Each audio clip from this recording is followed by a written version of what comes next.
Bonsoir, bonjour frères et sœurs, disciples de notre Seigneur et Sauveur Jésus-Christ. Que Dieu vous bénisse et bienvenue sur le plateau de EPV TV, télé-réalité qui efface les frontières et nous unit avec le Seigneur Jésus-Christ et nous prépare au retour de Messia. Car disons-nous, notre Dieu est Alpha et l'Oméga. Il est le commencement et la fin. Mais entre Alpha et l'Oméga, il est Emmanuel. Dieu est avec nous au milieu. Et nous l'avions dit que Emmanuel nous a laissé de prophéties au sujet de son retour. Avant que Oméga n'arrive. Et nous sommes à ce temps de fin de la grâce où les prophéties d'Emmanuel est en train de s'accomplir. Alors en ces temps de fin de la grâce, il y a un message qui doit être véhiculé à l'église locale et l'église corps de Christ. Car disons-nous, l'église locale est l'antichambre de l'église corps de Christ. Et là, nous préparons les chrétiens à la maturité en parole et en esprit pour accéder à l'église corps de Christ et leur préparer aussi au retour de notre Seigneur et Sauveur Jésus-Christ. Nous sommes dans notre émission que nous appelons le culte d'adoration devant les grands trônes bénis de Dieu Elohim, la voix du conseiller. Alors, chaque mardi, nous sommes là pour l'école de la foi et les vendredis, comme aujourd'hui, nous sommes là pour le fondement et la doctrine chrétienne. Donc, la voix du conseiller, ce n'est pas une émission qui est basée sur le dualisme, parce que ce concept de dualisme a dissocié la foi de la raison, a séparé la foi de la raison et a amené le croyant dans un monde fictif, dans un monde de l'utopie. Donc, le croyant utilisent leur foi comme de la drogue pour s'échapper à la réalité qui leur fait face. Mais la voix du conseiller trouve son équilibre entre la foi et la raison. Donc, il révèle la totalité de la personne de Jésus-Christ dans son hauteur, dans sa longueur, dans sa largeur et dans sa profondeur. Et révèle aussi les œuvres totale, parfaite, l'œuvre totale, parfaite, complète et achevée de Jésus-Christ sur la croix de Golgotha. Alors frères et sœurs, ne gardez pas cette richesse pour vous-même, invitez et partagez aux amis. Et ça fait 2-3 jours que nous n'étions pas là en ligne. Nous étions victimes d'une attaque sans précédent de virus ou de pirates sur nos différentes comptes. Que le Seigneur bénisse aussi toutes ces personnes-là. Alors, aujourd'hui, nous avons un thème très capital et très important. Le Seigneur nous en fait grâce. Nous avons un nouveau compte. Nous allons vous demander aussi d'y accéder et de lancer des invitations à d'autres personnes. Alors, nous avons un thème très important aussi à traiter ce soir. Nous parlerons ce soir sur le vrai raison de suivre Jésus-Christ. Donc, il y a une raison de suivre le Seigneur Jésus-Christ. La Bible dit que la foi vient de ce qu'on entend. Et ce qu'on entend vient de la parole de Dieu. Donc, l'apôtre Paul, dans son affirmation au Romains chapitre 10, le verset 17, l'apôtre Paul n'a pas reçu l'avis des autres apôtres ou l'avis de prophètes. L'apôtre Paul affirme par la vertu du Saint-Esprit, dans Romains chapitre 10, le verset 17, il dit la foi vient de ce qu'on entend. Donc tout ce qu'un être humain peut entendre, cela peut créer une foi en lui. Mais gloire soit rendue à Dieu, il ne s'est pas arrêté à la partie A du verset, il est allé jusqu'à la partie B. Il dit ce qu'un être humain doit attendre, cela doit venir de la parole de Dieu. La foi vient de ce qu'on entend, mais ce qu'on entend vient de la parole de Dieu. Il ne s'agit pas seulement d'ouvrir l'oreille, mais d'avoir un esprit et un cœur ouvert afin de comprendre la pensée cachée de Dieu. Vous voyez, parce que l'être humain est le fruit de ce qu'il attend. Alors, dans Hébreux aussi, chapitre 11, le verset 1, la Bible dit que la foi est une ferme assurance des choses qu'on espère, la démonstration de celles qu'on ne voit pas. Donc, la foi vient par la parole. Et cette démonstration-là, tu dois avoir l'abondance de la parole, croire à ce que tu espères et faire la démonstration comme si la chose existait déjà. Alors, la Bible dit, dans le livre de Hébreux, chapitre 11, au verset 2, il dit, pour l'avoir possédé, les anciens, il leur a fallu un témoignage favorable. C'est-à-dire quoi? Les anciens, le prophète et les apôtres, le disciple devenu apôtre, pour posséder la foi. Je rappelle encore que l'émission La Voix du Conseiller est une émission qui est basée sur une relation personnelle entre l'homme et Christ. Nous ne sommes pas dans une émission religieuse. Nous ne sommes pas des religieux, mais nous sommes dans la foi chrétienne. La foi chrétienne est une relation de paternité, est une relation de père et fils et de fille au père. Donc, les anciens, pour avoir possédé cette foi, le prophète comme les apôtres, parce que nous sommes assis dans l'enseignement des prophètes et des apôtres, Jésus-Christ étant la pierre angulaire, le fondement, voyez-vous. Donc, mais ces anciens,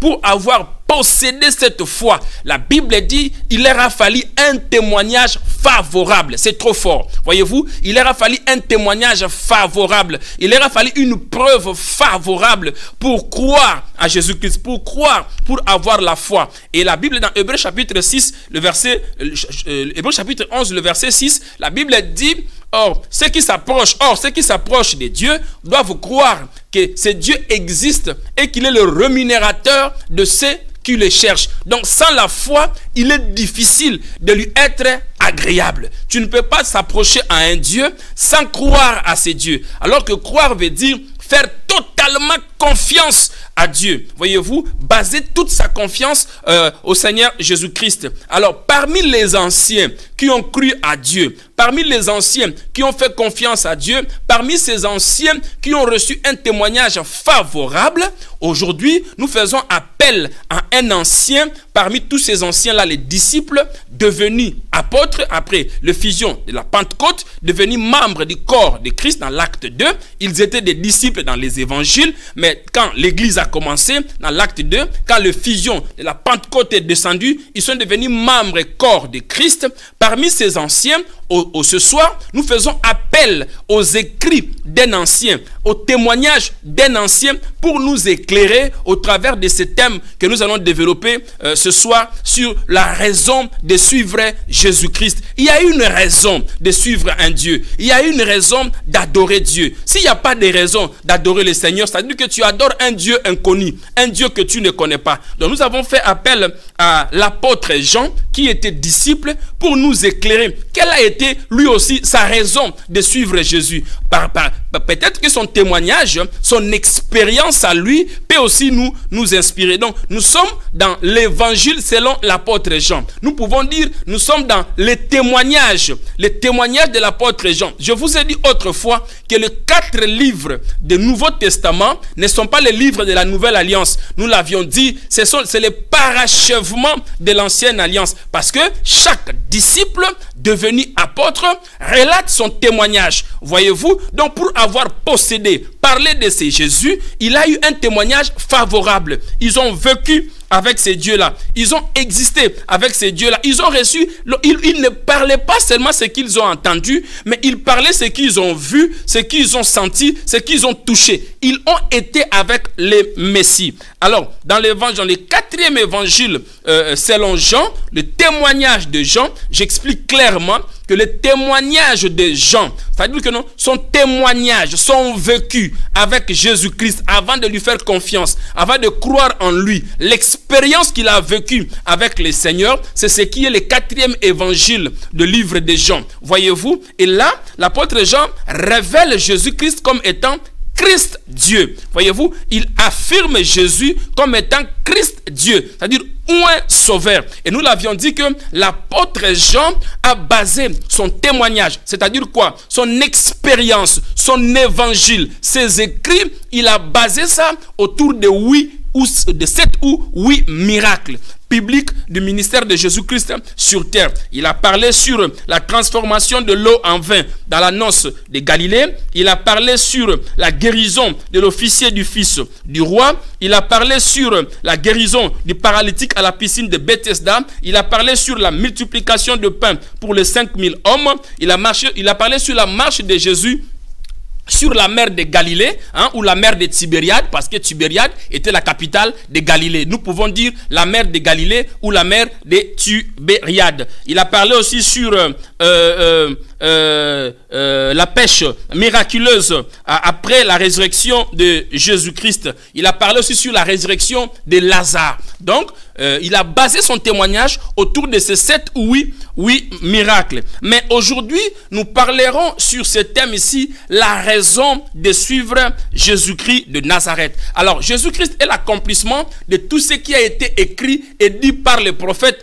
au sujet du salut d'Israël. Nous le voyons venir. Alors que quelques années en arrière, quelques siècles en arrière, le prophète Ésaïe avait reçu une vision dans Ésaïe chapitre 7, le verset 14. Il a dit, une vierge sera enceinte. Pour que Israël soit sauvé, il a fallu que le Messie vienne. Et nous avons vu cette parole s'accomplir par l'entremise de Marie. Nous paraphrasons faute du temps. Et nous voyons Jésus naître. Son premier miracle, c'était la transformation de l'eau en vin aux noces de Cana en Galilée. Donc après la transformation de l'eau en vin aux noces de Cana, il y a eu une fête en Jérusalem. Donc comme il était venu en tant que juif, il devait accomplir la loi, parce que c'est lui-même qui était l'auteur de la loi. Et la Bible dit, il a quitté Galilée, il est monté en Jérusalem. Donc après avoir arrivé en Jérusalem, là aussi, il a opéré 2 miracles, et il a eu une conversation aussi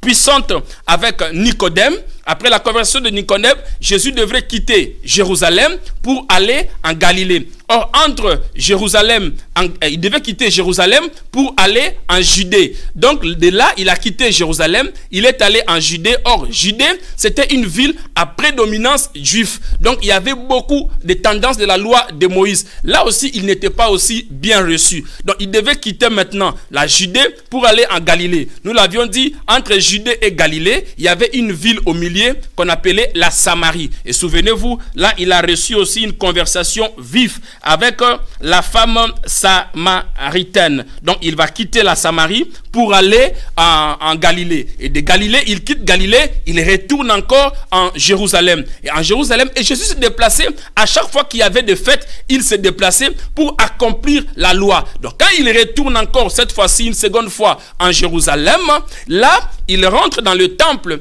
il confirme une parole puissante. Voyez-vous, il dit, je suis le bon berger, je donne ma vie pour mes brebis. Il dit, je connais mes brebis et mes brebis me connaissent. Ils me reconnaissent par ma voix. Et là, cette parole-là n'a pas plu aux sacrificateurs, n'a pas pris aux pharisiens et n'a pas pris aux sadducéens, n'a pas pris à ceux qui adoraient la loi de Moïse, ceux qui pratiquaient la loi de Moïse. Il tient un discours poignant. Il dit, moi et mon Père, nous sommes un. La Bible dit, par là, les Juifs ramassèrent encore des pierres et voulurent le lapider. Il lui dit, mais écoutez, je vous ai fait tant de miracles pour être lapidé.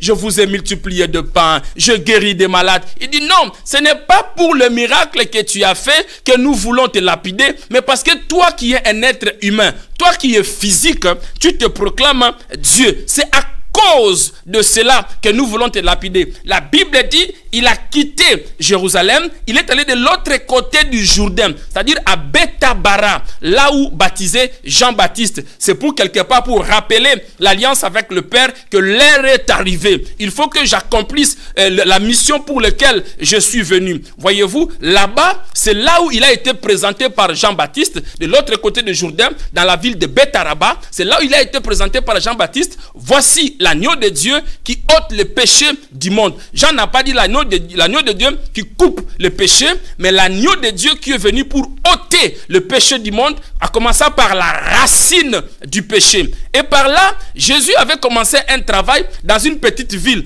Je paraphrase, ce n'est pas notre thème d'aujourd'hui, mais pour arriver au thème d'aujourd'hui, Jésus avait commencé un travail dans un village qu'on appelait Béthanie. Et Béthanie était à 3 km de Jérusalem. Donc entre Jérusalem, Béthanie et Betharaba, de l'autre côté du Jourdain, il y avait seulement une distance de 3 km qui faisait 24 heures de marche. Donc dans une seule journée, on pouvait quitter Jérusalem pour Béthanie, de Béthanie à Betharaba, là où se trouvait Jésus-Christ. Alors il y a une raison de suivre le Seigneur Jésus-Christ. Lui-même étant venu sur la terre, il avait une mission, il avait une raison. Il était venu pour régler un problème. S'il vous plaît, je répète encore que nous sommes dans la nouvelle alliance. Donc Jésus est venu pour une raison et il a suscité des disciples, il a suscité des prophètes pour une raison. Il a suscité des serviteurs de Dieu pour une raison. S'il vous plaît, Moïse était le défenseur de la loi de Dieu. Moïse a été suscité non seulement pour libérer les enfants d'Israël, mais aussi pour veiller sur le respect de la loi de Dieu. Parce que la victoire d'Israël dépendait de la loi de Dieu. Et Jésus est venu aussi, il a accompli une œuvre. Et là, il avait commencé un travail dans une famille avec Marthe, Marie et Lazare. Là, dans cette maison-là, Marie avait cru à sa parole sur étant fils de Dieu et ayant la capacité de donner la place. Il avait un discours dans sa bouche. Je suis le Messie, je suis le fils de Dieu, je suis venu pour donner ma vie, je vais mourir, je serai arrêté. Après 3 jours, je serai ressuscité. J'ai la capacité de donner ma vie et de la reprendre. J'ai la capacité de vous sauver, de vous amener au paradis. La Bible dit que Marie s'asseyait sur le pied du Seigneur et elle écoutait la parole de Dieu. Et la Bible précise, c'est cette Marie-là qui oignit le parfum sur le pied de Jésus-Christ. Voyez-vous, elle écoutait la parole de Dieu. Mais Marthe était un peu très agitante. Et ils avaient leur frère Lazare qui était ami de Jésus. Il n'y a rien à dire. Lazare étant ami de Dieu, tu ne peux pas être ami de Jésus sans qu'il puisse te communiquer l'abondance de la révélation du Père et de sa personne. Donc Lazare était déjà converti. Voyez-vous, donc Marie aussi était convertie, mais Marthe avait une foi agitante. Et Jésus a dit, si je reste là-bas, à Betharaba, Marie est convertie, Lazare est converti, mais Marthe, sa foi est agitante. Il y aura une confusion de doctrines. Alors, qu'est-ce qu'il a fait? Étant à Betharaba, il a changé la pédagogie. Voyez-vous, il y a une différence entre la mort de Lazare et la mort de Jésus-Christ. Il y a une différence entre la tombe de Lazare et la tombe de Jésus-Christ. Nous allons ouvrir toutes ces choses-là. Voyez-vous, et Jésus, étant là-bas, il a changé l'enseignement pour ramener Marthe à une foi stable, lui faire quitter d'une foi vacillante à une foi stable. Il va expirer le souffle à Lazare. Le pauvre Lazare était l'instrument de sa pédagogie. Et lorsqu'il est rentré après 4 jours, j'explique très rapidement, faute du temps. Donc, Béthanie avait 1 kilomètre entre Béthanie et Betharaba. Et entre Béthanie et Jérusalem, il y avait aussi 3 kilomètres. Donc, 24 heures de marche entre Béthanie et Betharaba. 24 heures de marche entre Béthanie et Jérusalem. Donc quand Lazare est tombé malade et est mort, la Bible dit que Marie et Marthe, ils ont envoyé des messagers à Jésus-Christ. Donc quitter Béthanie jusqu'à Betharaba, c'était une journée. Les gens ont quitté aussi Jérusalem pour venir consoler aussi la famille qui était éprouvée. Donc Jésus a tardé 2 jours. Donc l'aller, c'était une journée. 2 jours qu'il a tardé, ça faisait 3 jours. Son retour, ça faisait 4 jours. Donc ça faisait 4 jours que Lazare était dans la tombe. Et Jésus, lorsqu'il est venu, la Bible dit qu'il n'était pas encore entré dans la ville. Voyez-vous, il n'était pas encore entré dans la ville. Marthe est partie vers lui. Il a dit, maître, si tu avais été ici, ton frère, ton ami, notre frère n'allait pas mourir. Voyez-vous, donc Marthe avait la connaissance que Christ avait la capacité de ressusciter Lazare, de guérir Lazare. Et Jésus dira à ses disciples, je me réjouis de sorte que Lazare est tombé malade et mort et nous n'étions pas là. Il dit, notre ami Lazare n'est pas mort, mais il dorment, voyez-vous. Et les disciples pouvaient dire, s'il s'agit de sommeil, n'importe qui pouvait le tirer de sommeil, mais n'importe qui peut tirer quelqu'un du sommeil, mais seul le Sauveur Jésus-Christ a la capacité de tirer quelqu'un qui était déjà mort et le ramener à la vie éternelle. Et lorsqu'il est rentré avec ses disciples, Marthe a couru vers lui. Il a dit, maître, si tu avais été ici, ton ami, notre frère Lazare, n'allait pas mourir. Jésus lui a dit, mais Marthe, tu n'as pas saisi l'enseignement. Il y a une raison de me suivre. On ne me suit pas comme ça. Il y a une raison de me suivre. Il faut que quelque chose se passe dans ta vie pour que tu croies que je suis le Seigneur. Tous les miracles que Jésus produit, c'était le plus grand miracle de son ministère sur terre, la résurrection de mort. Et nulle part dans la Bible, lorsque quelqu'un décédait, Jésus était là. Il venait toujours après pour affirmer sa divinité. C'est pour dire à Marthe, Marthe, ne t'ai-je pas dit que je suis Dieu? J'ai la capacité, quand bien même une personne est morte, moi j'ai la capacité de lui ramener à la vie. Voyez-vous? Et là, Jésus a compris que Marthe n'avait pas bien saisi l'enseignement sur la résurrection, sur sa personne et sur le Père. Voyez-vous, il faut qu'il y ait une raison. Tu dois avoir une expérience personnelle de suivre Jésus-Christ. Il a dit, où est ta sœur Marie? Et lorsqu'on est parti dire à Marie que Jésus, le maître est là, il a dit, Marie a couru précipitamment sur le pied du Messie et il se prosterna. Il dit, maître, si tu avais été ici, ton ami, notre frère, n'allait pas mourir. Voyez-vous? Et la Bible a dit, c'est le verset le plus court de la Bible, il a dit, Jésus pleura. Il fut indigné. Voyez-vous? Il dit, où est-ce qu'on l'a enterré? Ils sont allés. Alors, la grotte de Lazare était différente de la grotte de Jésus-Christ. Voyez-vous? Donc, dans la culture juive, pour enterrer un mort, il a fallu qu'on l'enveloppe de linceul, de la tête jusqu'aux pieds. Et après avoir enveloppé de linceul, il a fallu qu'on prenne une bande pour encercler de la tête jusqu'aux pieds. Ça, c'est la coutume funéraire juive. Voyez-vous? Donc c'est comme ça ils enterraient les morts. Jésus avait la capacité d'ordonner depuis là où il était jusqu'à la tombe pour faire sortir Lazare de la tombe. Mais j'ai aimé sa pédagogie. Il demande aux gens, où est-ce que vous l'avez enterré? Il a voulu amener les gens de comprendre qu'il était le Messie. Parce qu'en Jérusalem, il a tenu un discours dans les temples. Il a dit, moi et mon Père, nous sommes un. Les gens ne l'ont pas cru. Alors qu'il était le Messie, il a fallu quitter la théorie, aller sur la démonstration de ce qu'il avait dit en Jérusalem. Je suis le bon berger, moi et mon Père, nous sommes un. Et de là, il les a amenés devant la tombe. Et il a dit, ôtez la pierre. Voyez-vous? Parce que la tombe de Lazare, c'était sur une grotte, c'était sur une colline. On mettait l'escalier pour monter et descendre. Mais la grotte de Jésus était différente à la grotte de Lazare. S'il vous plaît, il y a deux miracles parallèles. Deux personnes sont rentrées dans la tombe. Jésus est rentré dans la tombe. Il était aussi enveloppé de linceul. On lui a attaché les habits de la tête jusqu'aux pieds. Au faute du temps, nous ne savons pas si nous allons finir cet enseignement. On l'a encerclé de linceul de la tête jusqu'aux pieds. Lazare aussi, c'était pareil. Lorsqu'il est décédé, on a mis le linceul de la tête jusqu'aux pieds et ils ont encerclé de cordes sur son corps. Lorsqu'ils sont arrivés là, Jésus dira, ôtez la pierre. Lorsqu'ils ont voulu ôter la pierre, Marthe qui doutait. Il y a une raison, s'il vous plaît, de suivre Jésus. Jésus n'a pas voulu laisser Marthe dans l'incertitude. Voyez-vous, si tu es dans l'incertitude, tu vas suivre Jésus avec des doutes. My God, tu vas suivre Jésus avec des doutes. Il faut que tu puisses avoir la certitude de suivre Jésus. Marthe dit, maître, il sent déjà. Jésus a dit, yes, nous avons quitté la partie théorique, nous sommes dans la partie pratique. Donc Marthe était rassurée que ce qui allait se produire devant la tombe de Lazare serait un miracle.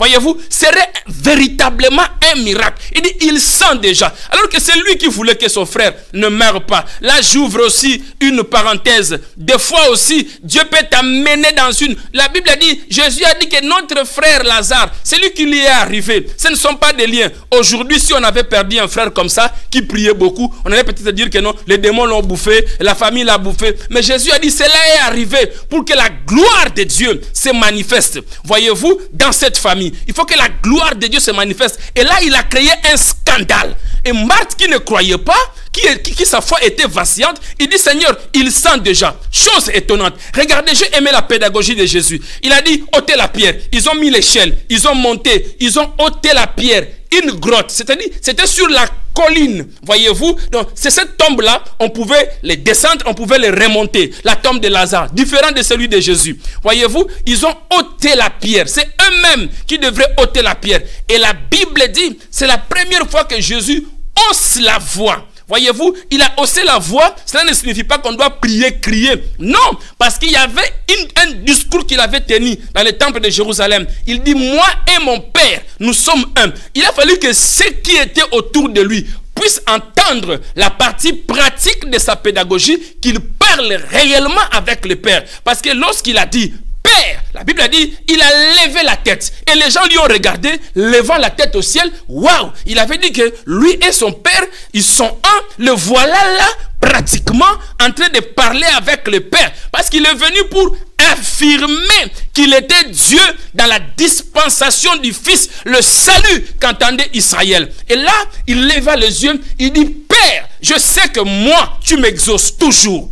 Mais pas pour moi, pour ceux qui m'entourent, afin qu'ils sachent que je suis en toi et que toi tu es en moi. Lazare, sort. Et Jésus a précisé, s'il avait dit, les morts sortent, tous les morts allaient sortir de la tombe, parce qu'il est Dieu. Il a précisé, Lazare, sort. Voyez-vous, ce n'est pas la prière. Ce n'est pas la prière de Marie qui a sauvé Lazare. Loin de là. Ce n'est pas la prière de Marthe qui a sauvé Lazare. Loin de là. C'est parce que Lazare était déjà quelqu'un qui avait cru en lui. Voyez-vous, Lazare était quelqu'un qui avait cru en lui. C'est la foi personnelle de Lazare. Voyez-vous, parce que Lazare, c'était déjà quelqu'un qui avait cru en lui. Les morts en Christ ne sont pas morts. Voyez-vous, et la Bible dit, le mort sortir, le linceul sur la tête, et puis les bandes enveloppées. Qu'est-ce que nous n'avons pas entendu au sujet de cette histoire-là? Que lorsque tu es sauvé, il faut qu'on coupe les liens. Alors que Jésus lui-même, étant que Dieu, dans la grotte, on lui a encerclé aussi des linceuls et des bandes. Et pour lui, qui a coupé? Voyez-vous, pour lui qui a enlevé. Il y a une raison de suivre ce Jésus. Il y a eu 2 miracles. 2 personnes sont rentrées dans la tombe avec de linceul, avec des bandes. Ils sont sortis, mais leur témoignage n'était pas pareil. Voyez-vous, Lazare est entré dans la tombe. Il avait de linceul, il avait la corde dans les bandes sur tout le corps. Et lorsqu'il est sorti avec des linceuls et des habits, Marthe a réellement su que ça c'est mon frère. C'est comme ça qu'on l'avait enterré. Il avait des bandes. Jésus a dit, déliez-les et laissez-les aller. Enlevez des bandes parce qu'il vit. Là, je vis des révélations. Je vis un chrétien qui est mort dans la foi, qui est revenu à la vie, et je vois d'autres personnes autour de lui qui ont cru, mais qui ne sont pas morts. Donc il y a 2 puissances qui est là. Il y a 2 révélations qui est là. Le mort en Christ, il a dit à Marthe, je t'avais dit, il a dit à Marthe, crois-tu à cela? Crois-tu à ce que tu vois? C'était pour lui dire que maintenant tu peux croire que je suis le Messie. Il y a eu quelqu'un qui a cru en moi, qui est entré dans la tombe, mais je suis le Messie. J'ai le pouvoir de ramener cette personne à la vie. Donc il y a eu 2 mystères. Il y a 2 mystères. La Bible dit, lors de son retour, il y a une génération qui le verra apparaître dans les yeux, dans les airs, avec la nuée des anges. Et il y a une génération qui serait dans la tombe, ceux qui sont morts dans la foi chrétienne. Voyez-vous, ceux qui ont cru en lui, qui sont morts dans la foi, il y a 2 révélations qui est là. Lazare a cru en lui, étant dans la tombe, par la parole du Messie, il est sorti, il est revenu à la vie. Et la Bible a dit, les morts en Christ ne sont pas morts, ils passent d'un sommeil doux léger à la vie éternelle. Donc il y a 2 sortes de croyants. Le premier est celui qui est dans la tombe, les seconds sont ceux qui sont devant la tombe, mais les 2 sont sauvés. Lors de son retour, d'abord, il va s'occuper de ceux qui sont dans la tombe, qui vont sortir, ceux qui sont dans la tombe, qui ont cru en lui, bien entendu. Donc il est temps pour toi de croire en Jésus-Christ. Il est grand temps parce que il retourne, comme fut le cas de Lazare. Donc il y a eu un chrétien qui a donné sa vie, qui a accepté Jésus, qui était dans la tombe, qui est retourné à la vie. Mais il y a eu aussi Marthe et Marie qui étaient là, qui ont cru en lui. Il y a eu 2 puissances là-bas. Il y a eu 2 révélations. Un chrétien mort qui est retourné à la vie, et il y avait d'autres chrétiens. La Bible a dit, lors de son retour, ceux qui sont morts dans la foi vont retourner à la vie, mais ceux qui sont en vie vont se transformer en un clin d'œil. et à ce qui s'est passé là-bas, la Bible dit, beaucoup de gens crurent en lui et beaucoup de gens ont donné leur vie et le témoignage est remonté jusqu'à Jérusalem auprès des sacrificateurs et des sadducéens qui encore de plus se sont énervés et ont voulu mettre la main sur le Seigneur. Et là, la Bible dit, ce n'était pas encore son temps, il s'échappa. Donc le chapitre 12, 13, 17, nous extrapolons parce que ce n'est pas aussi notre thème d'aujourd'hui. Donc le chapitre 12, 13, 17, Jésus quitte maintenant Jérusalem et il marcha vers la direction de montagne des Oliviers. Parce que le temps pour qu'il puisse accomplir la mission devrait s'accomplir. Donc il monte vers le désert de Gethsémane, il prend les disciples, il les amène au désert de Gethsémane. Là parce que la mission pour laquelle qu'il était venu sur la terre devrait s'accomplir. Donc je répète le thème d'aujourd'hui, il s'agit bien de la raison de suivre Jésus. Il y a une raison de suivre Jésus. Jésus étant venu sur la terre, il a défendu le discours de son Père et il a affirmé sa divinité sur la terre. Voyez-vous, donc il a amené les disciples dans le désert de Gethsémane. La Bible a dit, après avoir entonné quelques cantiques, il est entré avec les disciples dans le jardin de Gethsémane. Et là-bas, il était conscient de l'épreuve qu'il entendait. La Bible a dit, il a intercédé pendant que les disciples étaient dans un profond sommeil, pendant qu'ils dormaient. 3 fois, il a intercédé et sa sueur s'est transformée. Parce que là-bas, dans le désert de Gethsémane, l'ange de l'Éternel aussi lui a apparu pour lui fortifier. La Bible dit, sa sueur s'est transformée en goutte du sang. Donc là, il dit, Père, si tu peux ôter cette coupe du devant de moi, mais toutefois que ta volonté s'accomplisse. Et beaucoup de gens ont interprété cette partie-là, que Jésus avait peur de la mort. Il a voulu même que les disciples intercèdent pour lui. Non, parce que lui qui était Dieu, il devrait porter la nature du pécheur. Voyez-vous, oui, ce n'était pas sa nature à lui. Il devait prendre la place de l'homme. Mais la volonté a été déjà arrêtée. Le décret a été arrêté depuis le trône de la grâce bénie de Dieu. C'est pourquoi il a dit que toutefois ta volonté s'accomplisse. Et là, il se réveille, il dit aux disciples, vous dormez, vous n'avez pas pu veiller avec moi au moins 1 heure pour ne pas céder à la tentation. Nous voyons directement Judas Iscariote qui se présente avec le Sanhédrin, les soldats romains. Voyez-vous, il se présente et Jésus lui dit, c'est par un saint baiser que tu vas vendre ton maître. Et là, Pierre va accomplir sa promesse qu'il avait promis à Jésus. Même si on te menace, moi je serai là. L'oreille de Marcus va partir et Jésus va le remettre. Ce n'est pas notre thème, la douleur de l'oreille. On parlera de ces choses-là. Et Jésus, au sorti de Gethsémane, il devait comparaître devant 2 tribunaux. Faute du temps, nous allons extrapoler et paraphraser. Il devrait comparaître devant 2 tribunaux. Il y avait le tribunal juif, c'est-à-dire que le procès religieux, et il y avait le procès civil. Donc chez les Romains et chez les Juifs. Donc il est passé chez les Romains, il est passé chez les Juifs, et nous paraphrasons faute du temps, Pilate va prendre la décision de le livrer, malgré lui, parce qu'il avait la vérité quand même qu'il était un innocent. Mais là, il cède quand même à la pression des Juifs, crucifiez-les, et là, il donne la sentence de battre Jésus. Il n'avait pas quand même raison, voyez-vous, il n'avait pas raison de battre un innocent, parce qu'à l'époque, on construisait des fouets avec des os ou bien des clous, voyez-vous, et Jésus a connu la souffrance injuste. Par là aussi, comme c'était la fête des Juifs, Pilate a demandé, cette personne est innocente, on ne sait pas pourquoi on doit lui penser à la sentence de mort. Les Juifs ont crié, les sacrificateurs ont crié, il est écrit dans la loi, lors de la fête, il faut libérer un prisonnier. Pilate dit, mais il y a Barnabas. Entre Barnabas et Jésus de Nazareth, qui voulez-vous que je vous livre? Ils ont dit, Jésus-Christ de Nazareth. Et là, Pilate était devant la cour de cassation. Voyez-vous, il était devant la cour de cassation. Un juge extrêmement expérimenté. Là encore, je vous dis, Barnabas qui a été sauvé, il n'est pas passé par la délivrance, il n'est pas passé par la cure d'âme, il a été sauvé par la grâce devant la cour de cassation. Donc Jésus a cassé la décision de première instance qui a été décrétée pour Pilate. Dès qu'il sort de là, auprès de Pilate, Jésus se dirige, nous paraphrasons faute du temps, il se dirige encore vers le tribunal juif, après il retourne encore vers le tribunal religieux, et ensuite on va prendre la sentence de lui retourner auprès de Pilate, qui finalement va céder à la pression, parce qu'on lui a dit, si tu ne nous livres pas Jésus-Christ, tu n'es pas plus fidèle que César. Alors on lui a incité à céder à la pression.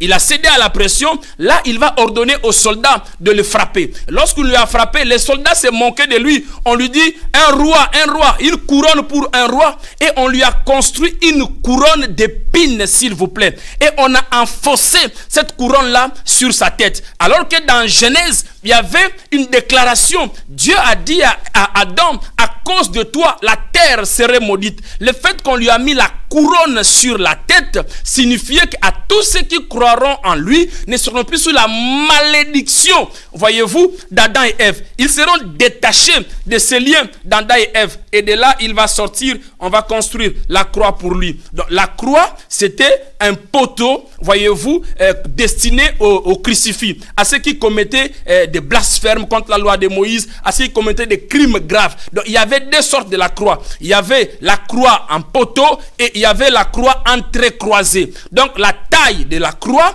permettait quand même au crucifix de transporter sa croix sur lui. Et la Bible dit, de là, il a entrepris le chemin de la croix. Il a porté sa croix à 100 km quelque part. Il y a eu Simon de Cyrène qui est venu aussi pour porter la croix. Et après quelque temps, on a remis la croix à Jésus-Christ. Jusqu'à ce qu'il s'est dirigé dans le lieu appelé la crâne, donc Golgotha. Voyez-vous, là, il est allé pour accomplir la mission pour laquelle il était venu sur terre. Et la Bible dit, là-bas, on l'a étalé sur la croix, on a donné des clous à la main, aux pieds, et on a soulevé la croix, s'il vous plaît, et on a versé la croix sur le clou. Voyez-vous, parce que la parole devrait s'accomplir. La prophétie devrait s'accomplir. Jésus-Christ est l'accomplissement de tout ce qui a été écrit et dit par le prophète. Et là, lorsqu'on a enlevé les cordes, s'il vous plaît, il n'y a que le Messie qui pouvait supporter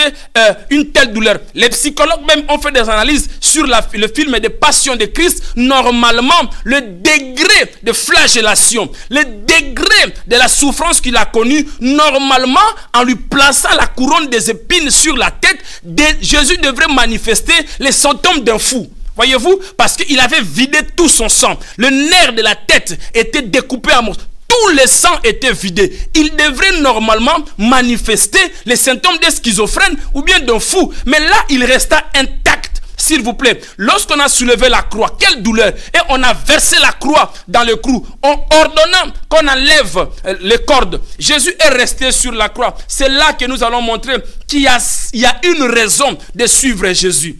Il y a véritablement une raison de suivre Jésus-Christ de Nazareth. Il y a une œuvre que le Seigneur a accomplie sur la croix. S'il vous plaît, c'est pourquoi je vous ai dit, dites à votre pasteur et dites-vous à vous-même, ne me prêchez pas Adam. Je ne suis pas le descendant d'Adam. Parce que quand Jésus est venu, il a accompli quelque chose. S'il vous plaît, Jésus a accompli quelque chose. Depuis Genèse jusqu'au témoignage de 4e évangile, Jésus a accompli quelque chose. Il y a une œuvre qui a été accomplie sur la croix. C'est que je dis, l'œuvre est totale, complète, parfaite et achevée. Et là, sur la croix, Jésus a poussé 7 cris avant de mourir. Il y a une raison. Nous ne suivons pas ce Jésus dans le vide. Dans la foi chrétienne, il y a 4 dimensions. Je le dis toujours, il y a un moment, tu vas attendre parler de ces dieux. Il y a un moment, cette parole va toucher ton cœur. Si tu es une de brebis perdu de la maison d'Abraham, tu vas retourner à la bergerie. Quand tu retournes à la bergerie, le bon berger, c'est lui qui est à la porte. Avant d'entrer dans cette bergerie, Jean 10 le dit. Il dit, je suis le bon berger. Je ne suis pas comme un mercenaire qui voit le loup et le lion s'approcher et il lâche la porte. Avant d'entrer dans la bergerie, il y a une raison. Il y a un berger qui est devant la porte. Il dit, je suis le bon berger. Avant d'entrer, tu rencontres d'abord le berger. C'est le berger qui qui t'analyse. C'est le berger qui te fait rentrer dans la bergerie. Souvenez-vous de l'enseignement, la plus grande bataille de l'histoire sous le règne de Saoul. Nous l'avions dit ici. Ce qui a fait la force de David, ce n'était pas parce qu'il était israélite, parce qu'il y a eu un bélier qui a été sacrifié pour lui. Voyez-vous, il y a eu un bélier qui a été sacrifié pour lui. David, si vous ne savez pas, David, en lançant les défis à Goliath, il mettait sa vie en danger. Parce que la sentence était trop forte. Celui qui gagnera régnera sur tout le peuple. Donc les Israélites n'ont pas combattu. C'est David qui a combattu. Voyez-vous? Donc en se livrant à Goliath, si jamais Goliath gagnait David, c'était terminé pour tout Israël. Parce que sa victoire déterminait la victoire de tout un peuple. Et Caïphe avait raison de dire, il a fallu qu'un seul homme meure pour tout le peuple. Il a accompli la prophétie. Il y a une raison. Nous ne suivons pas ce Jésus dans le vide. Es-tu le seul sur la planète qui n'a jamais entendu parler de Jésus? Es-tu le seul? Vous pensez que tous ceux qui parlent de cet homme-là sont-ils de fous? Loin de là. Il y a une réalité qui s'est passée sur la terre. Voyez-vous? Et pendant que David s'est lancé auprès de Goliath, l'arche était auprès des Philistins. Voyez-vous, je me suis posé des questions. D'où lui venait toute cette force-là? Ce n'était pas le bélier que Samuel a sacrifié. Voyez-vous? Or, pour avoir la corne remplie d'huile, il faut sacrifier un bélier. Donc Samuel a sacrifié un bélier, il a rempli d'huile et il a versé. La Bible dit, depuis que Samuel lui a versé la corne, l'Esprit de l'Éternel s'empara de lui. David n'était pas David. David était caché dans la peau du sacrifice du bélier. Et c'est pourquoi il a dit même à Goliath, tu viens avec moi aux armes de ce monde, mais je viens à toi au nom de l'Éternel. Pareil sur la croix, parce que David est la fin de la 7e alliance, et la fin de l'ancienne alliance. La Bible dit, il a eu la victoire sur tous ses ennemis, et il se reposa. Voyez-vous? Et on ne veut pas se reposer. On ne veut pas se reposer. On ne veut pas rentrer dans le repos de Dieu. Là, sur la croix, il a poussé 7 cris. David, la 7e alliance, sur la croix, lorsqu'il est monté sur la croix, il a poussé 7 cris sur la croix, s'il vous plaît. Voyez-vous? Il a poussé 7 cris sur la croix de Golgotha pour affirmer sa divinité. Il a poussé 7 cris sur la croix. Voyez-vous, frères et sœurs? Et là, sur la croix, il a poussé le premier cri. Il a dit, Père, pardonne-leur, car ils ne savent pas ce qu'ils font. Voyez-vous? Et si Jésus n'avait pas libéré les pardons, ça allait être grave. Nous allons paraphraser faute du temps. Il y a eu un soldat qui était resté sur la croix, qui s'est converti juste à cause de cette phrase. Voyez-vous, après avoir accompli un bon travail laborieux, mettre la couronne, placer les clous, jeter, s'il vous plaît, quelqu'un avec les clous, vous soulevez la croix et vous jetez dans le sous-sol, vous imaginez la douleur. Une telle personne, s'il n'était pas Dieu, il n'allait pas libérer les pardons. Lorsqu'il a dit, Père, pardonne-leur, car ils ne savent pas ce qu'ils font. La Bible a dit, cet officier qui était devant la croix, ce soldat romain, il s'est agenouillé. Entre lui et celui qui était sur la croix, qui souffrait le plus, celui qui était à genoux, parce qu'il a eu la culpabilité de sacrifier un innocent. Il dit certainement, celui-ci est réellement le Fils de Dieu, est véritablement Dieu. C'était le premier cri. Juste après cela, la Bible dit, il a été pendu entre deux brigands. L'un à sa gauche, l'autre à sa droite. J'ai beaucoup aimé la confession de ces deux brigands. L'autre dit, hein, n'es-tu pas le Messie? Sauve-toi et sauve-nous aussi. Jésus ne l'a pas répondu. Mais la confession de l'autre, c'était tellement puissant jusqu'au point où je l'ai écrit. Voyez-vous, l'autre aussi a dit, mais pourquoi importunes-tu le maître? Pourquoi tu insultes le maître? Lui qui est Dieu, qui n'a commis aucun mal, mais il mérite la même sentence, le même sort que nous. Et il dit, Seigneur, souviens-toi lorsque tu vas retourner dans ton... Écoutez, qui a dit à ces voleurs-là que Jésus était le Messie? Je suis en train de fouiller dans les Écritures. Qui lui a enseigné? Parce que c'est un voleur. Ceux qui étaient crucifiés sur la croix à Golgotha, hors de Jérusalem, c'était des malfaiteurs. C'est des gens qui ne connaissaient pas le Seigneur. Voyez-vous? Et qui lui a appris que celui qui est au milieu est le sauveur? Il dit, mais pourquoi tu insultes le Messie? Pourquoi tu dis de telles choses? Lui qui est Dieu, lui qui est le sauveur d'Israël, il mérite le même sort que nous, alors qu'il n'a commis aucun mal. Et il dit, Maître, Jésus, souviens-toi de moi quand tu vas retourner. Qui lui a appris toutes ces choses-là, my God? Qui lui a révélé cela? Si ce n'était pas lui-même qui était au milieu. Voyez-vous? Et Jésus lui fait une promesse. Il dit, aujourd'hui même, tu seras avec moi au paradis. Je répète, ce voleur-là, il n'est pas entré dans les eaux de baptême. Ce voleur-là n'a pas participé à la Pentecôte. On ne lui a pas fait la cure d'âme. Ce voleur-là, tout était en Jésus-Christ. Tout était en Jésus-Christ. Le baptême d'eau, le baptême du Saint-Esprit. Que sais-je moi? C'était sa délivrance. Voyez-vous, la délivrance totale sur la croix. Le salut, sozo. Voyez-vous, il était sauvé dans son corps, âme et esprit.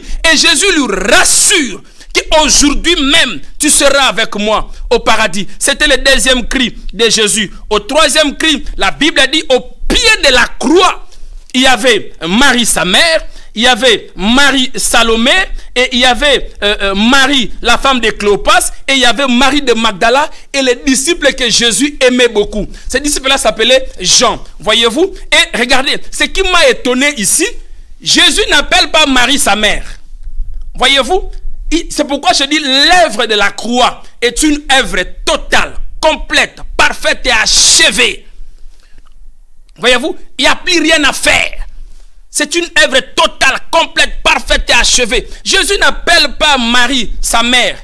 Parce que même Ésaïe avait dit, une femme, une vierge sera enceinte. Et Jésus dit, femme, voici ton fils. Fils, voici ta mère. Ça fait 2 fois qu'il l'appelle femme. Parce que lors de la transformation de l'eau en vin en Galilée aussi, la mère a voulu confondre. Il a voulu confondre Jésus à son vrai fils naturel. Hein? Il lui donna des ordres. Il dit, mais il n'y a plus de vin. Jésus lui dit, mais attends, femme, qu'y a-t-il entre toi et moi? Il y a un abîme entre l'homme et Dieu. Je n'agis pas selon les directives des humains. Marie a voulu donner des ordres à un Dieu, s'il vous plaît. À un Dieu. Elle a oublié que celui qui était là, c'était un Dieu. Peut-il donner des consignes à un Dieu, à ce qu'il devrait faire? C'est pourquoi il lui a dit, femme, qu'y a-t-il entre toi et moi? Qu'y a-t-il entre Dieu et l'humain? Peux-tu donner des directives à un Dieu selon ce qu'il veut faire? Moi, je dépends du ciel. C'est pourquoi Jésus n'était pas aussi fils. C'était Dieu dans la dispensation du fils. Voyez-vous, pour le salut de l'humanité. Il dit, femme, voici ton fils, et fils, voici ta mère. Voilà, c'est lui qui est ton fils. Moi, je suis Dieu. Je suis venu accomplir la mission et je retourne au ciel. Voyez-vous, je suis Dieu. C'était le troisième cri. Le quatrième cri, il dit, la Bible dit, au quatrième cri, la Bible dit, entre la 6e heure et la 9e heure, il y a l'obscurité sur toute l'étendue de la terre. Hein? Pas seulement en Jérusalem. Il dit, il y a l'obscurité sur toute l'étendue de la terre. Voyez-vous? Et là, Jésus cria d'une voix très forte. Il dit, Eli, Eli, lama sabachthani. Il dit, Eli, Eli, lama sabachthani. Mon Dieu, pourquoi m'as-tu abandonné? Et là, Dieu ne l'a pas répondu. Voyez-vous, là, Dieu ne l'a pas répondu. Vous savez pourquoi? Parce que là, il a porté le péché de l'humanité. Et Dieu n'exauce pas les pécheurs. Il devrait accomplir la mission. Il dit, Eli, Eli, lama sabachthani. Mon Dieu, pourquoi m'as-tu abandonné? En tant que fils, il a porté le péché de l'humanité pour le salut des âmes. Voyez-vous? Et là, nous sommes dans les œuvres de Jésus après sa résurrection. Je pèse mes mots, s'il vous plaît. Parce qu'il y a le ministère de Jésus. Lorsqu'il est né, il y a le ministère avec ses disciples, il y a le ministère de la croix et il y a le ministère après la résurrection. Là, nous sommes avant la résurrection. Voyez-vous, parce qu'avant la résurrection, il parlait en parabole. Il y a des choses qu'il n'ouvrait pas. Mais après la résurrection, il a tout ouvert. Et là, il dit, Eli, Eli, lama sabachthani. Il y a un Dieu, le maître des cieux et de la terre, qui est monté sur la croix. En tant que fils, il a porté le péché de l'humanité. Et Dieu a dit, là, je n'exauce pas. Là, tu dois accomplir la mission pour laquelle tu étais venu. Et au 5e cri, il dit, j'ai soif. Voyez-vous, lorsqu'il dit j'ai soif, la Bible dit, ils ont pris une branche de l'hysope ils ont attaché un linceul, ils ont mis le vinaigre. Parce que le vinaigre, c'était à l'usage d'adoucir la douleur sur la croix. On donnait ça aussi au crucifix. Voyez-vous? Et lorsqu'il a goûté, il a senti que c'était du vinaigre. Il ne l'a pas pris. Alors, au 6e cri, il dit, tout est accompli. S'il vous plaît. Au 6e cri, il dit, tout est accompli. Qu'est-ce qui est accompli? Tout ce qui a été écrit dans la loi de Moïse, les psaumes et les prophètes. Voyez-vous? Tout ce qui a été écrit dans la loi de Moïse, les psaumes et les prophètes. Le Fils de l'homme devrait venir selon ce qui a été écrit et dit par les prophètes à son sujet. Depuis le péché d'Adam et Ève, l'être humain était destiné tout droit en enfer. Le sort de toi et moi était tout droit en enfer sans l'intervention de Dieu. Voyez-vous, donc tout est accompli. Adverbe de quantité, sans exception aucune. Tout est accompli. Pour qui? Pour ceux qui vont croire en lui et à son œuvre totale, complète, parfaite et achevée sur la croix. La raison de suivre Jésus. C'est ça, cette raison-là. Il y a quelque chose d'extraordinaire. Il y a quelque chose d'extraordinaire qui s'est passé sur la croix. Bien aimé, la nouvelle naissance, c'est quelque chose d'extraordinaire. C'est quelque chose de magnifique. Voyez-vous? Et il dit, tout est accompli. Tout ce qui a été écrit par la loi, les psaumes et les prophètes, tout est accompli. S'il vous plaît, pour qui? Pour ceux qui vont croire en lui et pour ses disciples aussi qui ont cru en lui. Et pour certaines foules qui ont cru en lui. Pour toi et moi aussi. Tout a été accompli sur la croix. Oui, la mort a été engloutie. Voyez-vous, les démons ont été engloutis. La Bible dit, il a dépouillé les autorités, les dominations. Il les a, vous savez, le diable marche avec une blessure mortelle. Lorsqu'il a dit, tout est accompli, la prophétie de l'Éden s'est accomplie. Sortira de toi une postérité qui écrasera l'ennemi. Celui-ci lui mordira les talons. Alors que la blessure du serpent est mortelle. Voyez-vous, et là il dit, tout est accompli. Le 7e cri, il dit, Père, entre tes mains, je rends mon esprit. Voyez-vous? Et normalement, la personne doit d'abord mourir et sa tête doit se plier tout seul. Voyez-vous? Mais Jésus, il déclare d'abord sa mort. Donc c'est lui-même qui a rendu son âme. Il dit, entre tes mains, je rends mon âme. Et ensuite, il plie sa tête. Donc, il a rendu volontairement, tout a été prophétique, volontairement son âme. Et là, la Bible dit, un des disciples de Jésus dans l'ombre, Joseph d'Arimathée, un jeune homme riche, il était parmi les sacrificateurs. Et Jésus l'a préparé déjà à l'avance. Voyez-vous, il est venu, faute du temps, my God, il est venu réclamer le corps de Jésus-Christ, accompagné de Nicodème, qui a amené 100 livres avec les huiles, les aromates. Hein? Il a amené pour l'ensevelissement de Christ. Et il est venu réclamer le corps de Christ. Et on l'a amené dans une tombe, s'il vous plaît, taillée de rocs. Et Matthieu nous révèle que c'était même la tombe de Joseph d'Arimathée lui-même, parce que c'était un riche. Voyez-vous? Et la tombe de Jésus était différente de la tombe de Lazare. Voyez-vous, il y a un homme qui est sorti de la tombe, qui s'appelait Lazare, mais sa sortie n'a pas apporté le salut de l'humanité. Et là aussi, Jésus étant enterré, il avait de linceul de la tête jusqu'aux pieds, et il avait aussi la corne. Parce qu'on nous a enseigné, on a entendu des prédications, que Lazare est sorti de la tombe, il avait de linceul de la tête jusqu'aux pieds, et les cordes liées.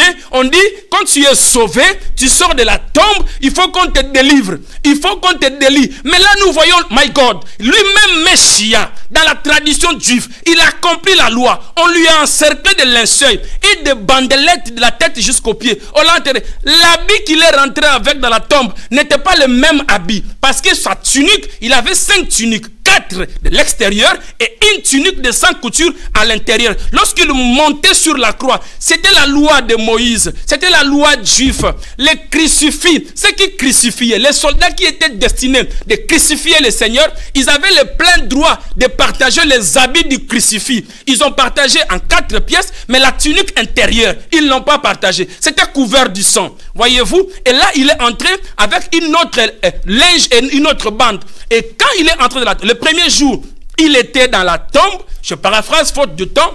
Le deuxième jour, il n'était pas dans la tombe. La Bible dit, il est allé dans les zones inférieures de la terre. Il a libéré les captifs. Lorsque nous disons que Jésus était dans la tombe, ce n'était pas la grotte qui était là-bas. Loin de là, ce n'était pas cette grotte-là. Il est allé dans les zones inférieures de la terre. Il a libéré les captifs. Voyez-vous? Et là, le deuxième jour, il est monté au ciel. Voyez-vous? Il a rendu le sacerdoce qui est plus puissant, plus fort que le sacerdoce d'Aaron. Voyez-vous? Et il est revenu sur la terre. Et là, le troisième jour, Marie de Magdala est venue avec les aromates. On dit le premier jour de la semaine, c'était le dimanche, selon le calendrier juif. Donc, le Shabbat, après dimanche, Marie est venue dans la précipitation devant la tombe. Et quand il est resté devant la tombe, à sa grande surprise, il trouve que la pierre était ôtée déjà de la pierre. Alors que pour Lazare, il a fallu qu'on puisse ôter la pierre. Il entra à l'intérieur, il voit qu'il y a des linges qui sont bien pliés et mis de côté. Ce qui signifie que Jésus n'a pas pris fuite. On n'a pas volé son corps.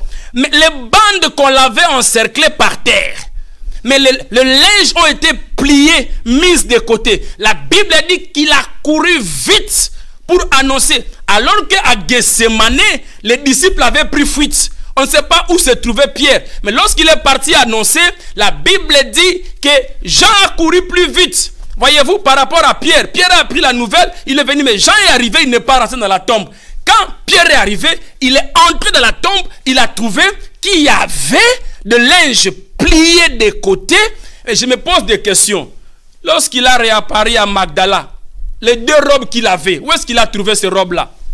Parce que les premières robes ont été tirées au sort. Mais les deuxièmes robes qu'il est revenu avec tout blanc, où est-ce qu'il a trouvé ces robes? Voyez-vous? Et là, Pierre est retourné, mais Marie de Magdala est restée sur la tombe. Voyez-vous, quand il est resté sur la tombe, il veillait parce qu'il était très attaché au Seigneur. Il jette le regard à l'intérieur de la tombe, il voit des anges qui lui parlent. Femme, pourquoi cherchez-vous celui qui est vivant parmi les morts? Voyez-vous, et derrière lui, il attend une voix. Marie, voyez-vous, une voix qu'il appelle Marie. Marie s'est souvenu de cette voix habituelle. Jésus a dit, je connais mes brebis et mes brebis me connaissent. Lorsqu'il a entendu quelqu'un lui appeler Marie, Marie n'a même pas hésité. Il a dit Rabouni. Il a vite compris que c'était le Messie. Il dit Rabouni. Il dit, ne me touche pas Marie. Ce n'est pas le même Jésus qui était avec vous. Ce n'est pas le même Jésus. Ça maintenant je suis dans toute ma gloire. Oui, ça c'est Elohim lui-même. Ne me touche pas Marie. Mon heure n'est pas encore arrivée. Voyez-vous, ne me touche pas. Ne t'approche pas de moi. Et de là, Marie a couru pour annoncer la nouvelle. Il quitte là-bas, il réapparaît. C'est ce corps-là que nous en avons besoin. Et Jésus dira à Nicodème, la nouvelle naissance, c'est comme du vent. On ne sait d'où il vient. Il frappe à l'oreille, on le sent.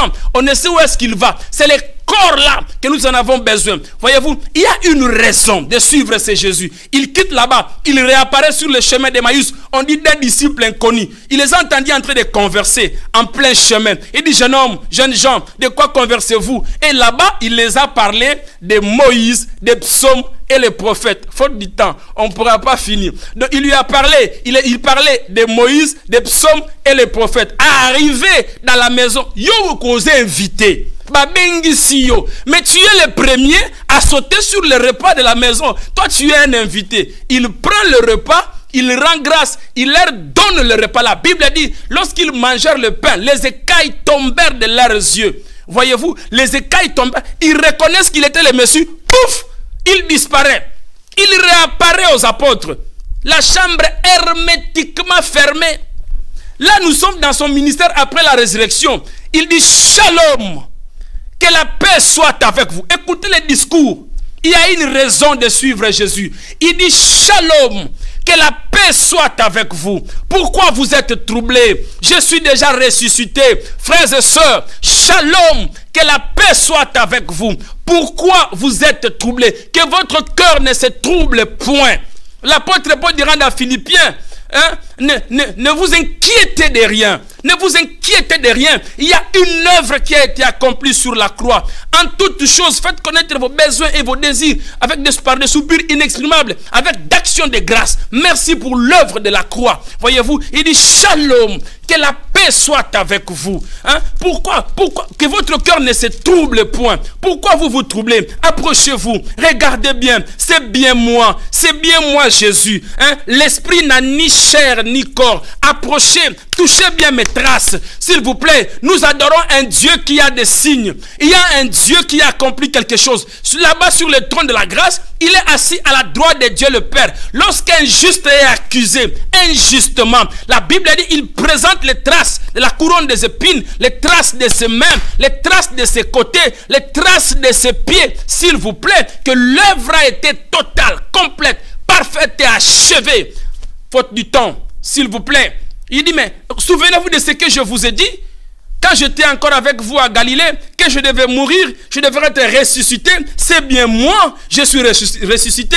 Il n'y avait pas Thomas Didyme, appelé les doutes. Faute de temps, on ne pourra pas révéler ces choses-là. Il a entendu encore 7 jours avant de réapparaître. Il a apparu, c'était le 7e jour, dans la chambre haute, hermétiquement fermée. Il dit, restez dans la ville. Vous serez les témoins. Voyez-vous, il y a une raison. Vous, les anciens, pour l'avoir possédé, il leur a fallu un témoignage favorable. Il dit, vous qui m'avez vu, qui a vécu avec moi, qui a expérimenté ces choses avec moi, vous serez les témoins. Restez dans la ville. Moi, je m'en vais pour que la promesse de mon Père arrive, le Saint-Esprit de Dieu. Voyez-vous, et quand la promesse viendra, il va glorifier le Père. Et vous, je suis venu, je suis ressuscité, afin que la prédication du pardon et de péché, la prédication de la repentance et du pardon soit prêchée dans toutes les nations. Voilà, faute du temps, on va s'arrêter là. Peut-être on pourra continuer le mardi prochain. Que Dieu vous bénisse, vous qui avez suivi ce message. Il y a une raison de suivre Jésus-Christ de Nazareth, parce qu'il a accompli un travail laborieux dans ta vie et dans notre vie et sur la croix de Golgotha. Que le Seigneur vous bénisse. Vous qui avez suivi ce message, ne gardez pas ces trésors pour vous-même. Partagez ça avec des amis. Vous allez sauver un frère, vous allez sauver une soeur, vous allez sauver une famille. Il y a une raison de suivre le Seigneur Jésus-Christ. La statistique s'avère que si vous partagez à 100 personnes ces messages, vous allez sauver beaucoup de gens de par le monde. Que le Seigneur bénisse les pasteurs Constant et Fwanga qui étaient à la technique, Maman Nadine à la régie, et que Dieu vous bénisse. Portez-vous bien. Au revoir.